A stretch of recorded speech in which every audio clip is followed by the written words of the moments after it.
नरेंद्र मोदी जी, आपने अपनी जिंदगी में ऐसा एक काम नहीं किया जिसपे कि आपके पे गर्व किया जाए। भारतीय जनता पार्टी यहाँ कोई काम करने नहीं आ रही है, यहाँ लूटने के लिए आ रही है। अभी भारतीय जनता पार्टी का एक गैंग, कांग्रेस के लोग जब एक बोलते हैं कि भारतीय जनता पार्टी भारतीय जुमला पार्टी है, बड़का झूठा पार्टी है, तो इसीलिए बोलते हैं। सब नीचे अपने चुनाव चिन्ह लेके वहाँ पे जाते हैं लोग। इतने घटिया और नीच किस्म के लोग हैं। कलेजे में इतना कीचड़ क्यों भर लिए हो कि कलेजा फाड़ के कमल बाहर निकल आया है। तो हम लोग को भी अच्छा लगता कि जो पहले हो रहा था उससे कुछ अच्छा, पहले हो रहा था उससे और ज्यादा खराब कर रही है, पूरा सत्यानाश कर रही है। फंडामेंटल राइट पे आइए बात करते हैं, और यदि आप नहीं कर सकते हैं तो आप किसी काम के नहीं है। ऑस्ट्रेलिया में भारत बनाएगा 10 लाख घर। पीयूष गोयल जी, आप भारत के एमपी हैं, ऑस्ट्रेलिया की चिंता मत कीजिए। नमस्कार दर्शकों, मैं हूं आदित्य सिंह, मेरे साथ आप सभी देख रहे हैं नेशन नाउ 9। इस वक्त मैं नालासोपारा पूर्व के रहमत नगर में उपस्थित हूं। अलकापुरी में बीते दिनों पहले जो घटना हुई थी, ठीक उसी तरह की ये घटना है जो रहमत नगर में घटित हुई है। ये आशिफा इमारत है जिसकी लैब को तोड़ के रिनोवेशन का काम किया जा रहा था, और ये जो लोखंड के पोल्स हैं वो लगाए गए थे, जिसकी बदौलत ये इमारत अभी टिकी हुई है। नहीं तो ठीक अलकापुरी की तरह ये इमारत पूरी तरीके से झुक गई होती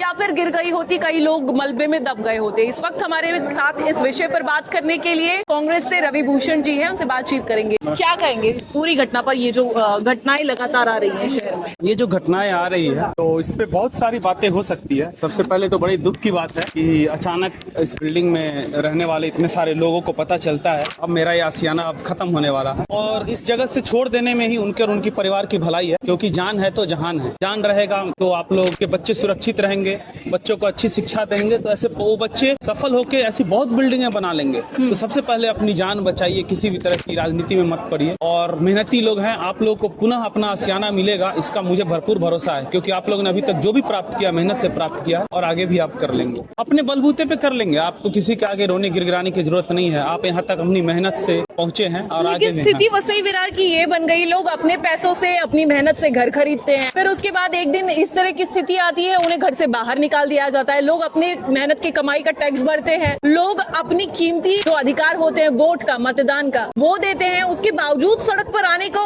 आकर वो हाथ जोड़ने को ही मजबूर रहते हैं कि भाई हमें हमारा घर दे दो, न्याय दे दो हमें। हाँ, तो इसमें आपने बहुत सही बोला कि लोग अपने लोकतांत्रिक अधिकार का प्रयोग कर रहे हैं, वोट डाल रहे हैं। तो वोट क्यों डालते हैं भाई? ताकि पॉलिटिक्स में जो भी है उसको पॉलिटिकल पावर मिले, पॉलिटिकल शक्ति मिले, और जिसको पॉलिटिकल पावर मिले वो सही पॉलिसी बनाए। इसीलिए हमारे लिए खड़ा हो, हमारे लिए पॉलिसी बनाए, ऐसी पॉलिसी बनाए कि हमको यहाँ पे सुरक्षित रह सके। सबसे बड़ा सवाल मैं ये पूछता हूँ कि वसई विरार की जो 30 लाख जनसंख्या है, इनको राइट टू लिव मतलब प्रोटेक्शन ऑफ लाइफ जो है आर्टिकल 21 में, वो है कि नहीं है? ये सवाल देश के प्रधानमंत्री से पूछा जाना चाहिए और देश के सत्ताधारी से पूछना चाहिए। क्योंकि यदि आपके पास राइट टू लिव है तो उसमें आपको ये भी आता है कि सुरक्षित जीवन जीने का अधिकार हर नागरिक को है। अभी ऐसी क्या मुसीबत आ गई है कि ये सारे लोग, उनको मालूम है कि मेरा घर सुरक्षित नहीं है, फिर भी इस तरह की खतरनाक इमारत में रहने के लिए मजबूर है। 2014 से सरकार बदल चुकी है। आप देखिए वेबसाइट पे जाके, प्रधानमंत्री आवास योजना, वहाँ पे बिल्कुल वेबसाइट पे बड़े अच्छे अच्छे शब्दों का वहाँ पे वर्णन किया गया है। EWS का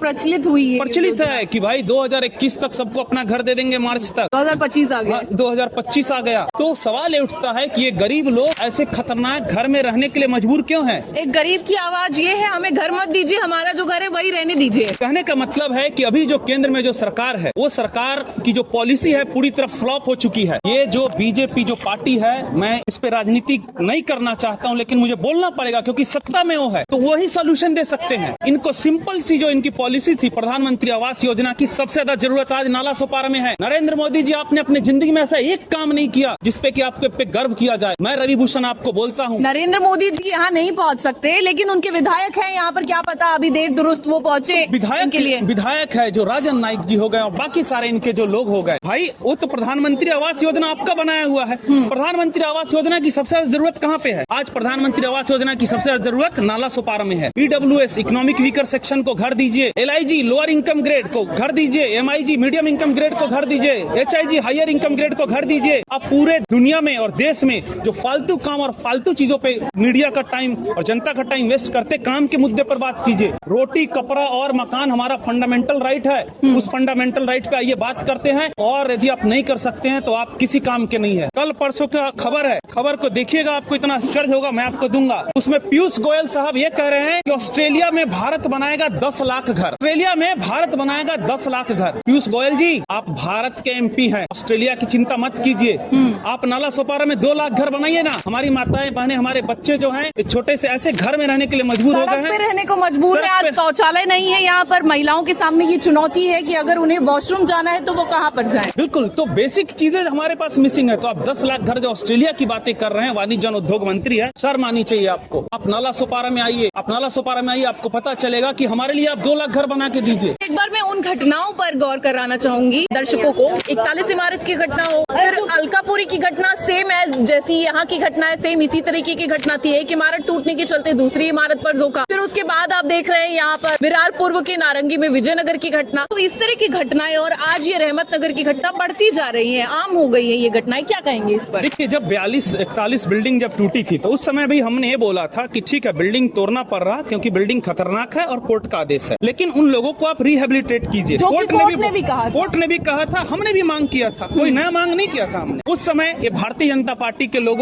अपंग हो गए, इनको लकवा मार गया, इन्होंने कुछ नहीं किया। लेकिन भारतीय जनता पार्टी से 10 गुना अच्छी तो ये शिंदे सेना है ना, कम से कम थोड़ी तो मेहनत की, चाबी दी, ठीक है, 17 लोगों का जान चले गया, कुछ लोगों को तो घर दिया ना इस भारी बरसात में महाड़ा में। तो जब शिंदे सेना ऐसा काम कर सकती है तो भारतीय जनता पार्टी क्यों नहीं कर सकती है भाई? मुख्यमंत्री होने के बावजूद, यहाँ उनके विधायक होने के बावजूद, बिल्कुल सब कुछ आपको दे दिया ना। आपने बोला 1 विधायक दीजिए, 2 विधायक दे दिया। अभी भी नगर सेवक के चुनाव में वो अपने नगर सेवक की मांग कर रहे हैं कि हमें चुनकर दीजिए। तो देखिए इनकी मनसा काम करने की नहीं है। भारतीय जनता पार्टी यहाँ कोई काम करने नहीं आ रही है, यहाँ लूटने के लिए आ रही है। अभी भारतीय जनता पार्टी का एक गैंग वसई वेस्ट में वहाँ पे एक मीटिंग करता है और क्या बोलता है, हम रीडेवलपमेंट करेंगे। हाँ, सेल्फ रीडेवलपमेंट करेंगे। कैसे 3 गुना रीडेवलपमेंट? घर, कैसे रीडेवलपमेंट करेंगे 3 भाई? गुना घर। स्नेहा दुबे पंडित जी ने कोई योजना हाँ, तो बताई उनके थी। लिए एक धंधा है, उनको मैं बोलता हूँ रीडेवलपमेंट करने से पहली सीढ़ी ये है कि जो फ्लैट आपका है वो जमीन आपकी हो। वसंत नगरी के साइड आप अभी भी देखिए, कहीं भी कितने सालों से लोगों के अपने फ्लैट है, लेकिन कन्वेंस नहीं किया गया है। तो भारतीय जनता पार्टी का सच में नियत है कि लोग सेल्फ रीडेवलपमेंट में जाए, तो सबसे पहले जिन्होंने फ्लैट लिया है उनको उनका घर दिलाए, कन्वेंस करे। और कन्वेंस डीड जो है डीम कन्वेंस नहीं करे, उसमें बहुत खर्चा आता है, वहाँ बहुत बड़ा भ्रष्टाचार है। वो भारतीय जनता पार्टी अपनी पॉलिसी ठीक करे और वहाँ पे फ्री में लोगों को डीम कन्वेंस कर करके दे। अच्छा, जब ये बात आ ही गई है तो मैं ये भी पूछना चाहूंगी, बीते दिनों पहले स्नेहा दुबे पंडित विधायिका वसई की जो है, उन्होंने कहा था कि आपका घर अगर 1 BHK है तो आपको 3 BHK मिलेगा। क्या लगता है ये संभव है? इस तरह की योजनाएं मुंबई में सफल तो हो नहीं पाई, क्या लगता है वसई विरार में संभव है आज के दौर में, जहाँ 1 वड़ा पाव पर 1 वड़ा पाव फ्री होता है, 3 तो नहीं होता है, और वहाँ सोने, ज्वेलरी या घर जैसी कीमती चीजें आपको लगता है 1 के बदले 3 गुना मिल सकता है? संभव है? देखिए, इस तरह झूठ और प्रोपेगेंडा नहीं फैलाना चाहिए। जब हम विपक्ष के लोग, कांग्रेस के लोग जब एक बोलते हैं कि भारतीय जनता पार्टी भारतीय जुमला पार्टी है, बड़का झूठा पार्टी है, तो इसीलिए बोलते हैं। ये इनके कैरेक्टर में, इनके बातचीत के तरीके से प्रूफ हो जाता है। आपने झूठ मूठ का गरीबों को फंसाने के लिए 1 के बदले 3 गुना घर मिलेगा कहाँ दिया है आपने? किस स्टेट में आपने दिया? भीड़ इकट्ठा करना, लोगों को अपने तरफ खींचना, और उसके बाद जब लोग मजबूर हो जाएंगे, पैसा दे देंगे, उनके पास कोई ऑप्शन नहीं मिलेगा, विपक्ष इसी बहाने इनको धड़ाधड़ वोट दे देंगे, तो फिर पलट जाएंगे। जैसे कि राजन नाइक पलट गए, 41 बिल्डिंग वालों के साथ धोखा किया, चाबी देंगे, गृह प्रवेश कराएंगे, हाँ, तो फिर पलट जाएंगे। तो हमें एक पॉलिसी लानी है और पॉलिसी सब मिल के लानी है। इस पॉलिसी में आप क्या कीजिए, registration, relocation and rehabilitation, Modi ji के स्टाइल में बोलता हूँ, 3R को फॉलो कीजिए। रजिस्ट्रेशन, जिसका आप घर हटा रहे हैं, डे 1 को रजिस्टर कीजिए और उनको पत्र दीजिए, पंचनामा करके 41 बिल्डिंग आपने नहीं दिया था। रीलोकेशन कीजिए, तुरंत उनको सुरक्षित जगह पहुंचाइए। कल ये इमारतें टूट जाएंगी, इनके पास कोई सबूत नहीं होगा कि हम यहाँ रहते थे। ये हमारे देश के नागरिक हैं, ये बच्चे हमारे देश के भविष्य हैं, इनको अच्छी नौकरी, अच्छा एजुकेशन देना है। और तीसरा, रिहेबिलिटेशन से मत भागे। भारतीय जनता पार्टी, आपके पास अपार शक्ति है, पैसा है, सारे बिल्डर आपके जेब में है, रिहेबिलिटेशन कीजिए, सस्ता घर दीजिए इनको। सस्ते घर की जरूरत है वसई विरार नाला सुपारा नाय गाँव में, इनको मिलना ही चाहिए। आपको लगता नहीं है यहाँ पर विधायक 3 गुना घर देने की बात कही थी, ऐसे हवा में तो नहीं कही होगी, क्योंकि वो अभ्यासु भी है? तो नहीं, बिल्कुल हवा में कहा है, प्रोपेगेंडा फैलाया है, कोई इनको काटने वाला नहीं है, इसलिए लीगल मतलब ये पॉसिबल ही नहीं है। कोई बिल्डर आपको 3 गुना घर कैसे देगा भाई? आपका घर पे उसको बिल्डिंग बनानी है, ठीक है, बिल्डिंग बनाने का वो खर्चा निकालेगा, आपको एक बड़ा घर देगा, हो सकता है डबल भी दे दे, लेकिन 3 गुना कैसे देगा भाई? वो यहाँ पे एक बिजनेसमैन ही तो है। और ये बताएंगे, भारतीय जनता पार्टी के लोग बताएंगे 3 गुना घर, ये झूठ बोलने वाली अभी शर्म आनी चाहिए। अभी जो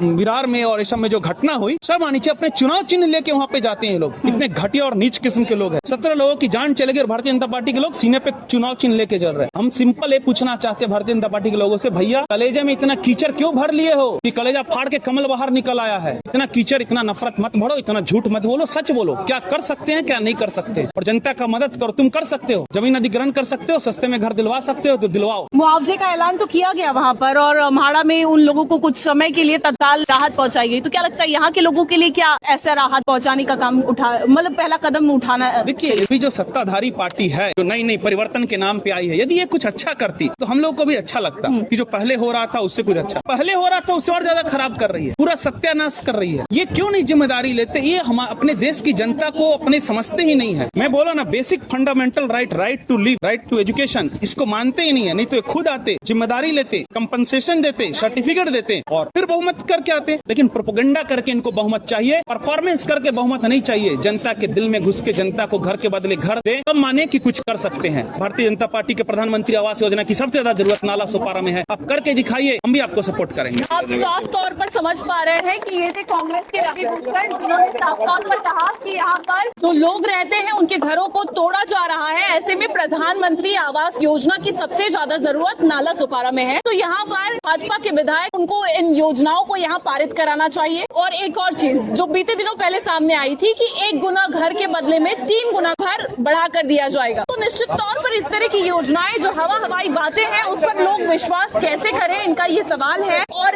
इन्हें 3 गुना घर नहीं चाहिए, इन्हें सिर्फ जितना इनका घर है, जितना इनका अधिकार है, उतना ही चाहिए। आज के दौर में जहाँ पर एक वड़ा पाव पर 1 वड़ा पाव फ्री मिलता है, यानी 1 पर 1 फ्री होता है, वहाँ वड़ा पाव जैसी चीजों पर 1 पर 3 गुना फ्री नहीं मिल सकता। तो ऐसे में लोग इतने जागरूक हैं कि घर जैसी कीमती चीजें 1 गुना पर 3 गुना कैसे दी जा सकती है। अब ऐसे में देखना ये होगा कि रहमत नगर के लोगों के साथ में आखिर किस तरीके से न्याय होता है, न्याय व्यवस्था इनके लिए किस तरीके से खड़ी होती है और सरकारें इनके लिए क्या कुछ करती है।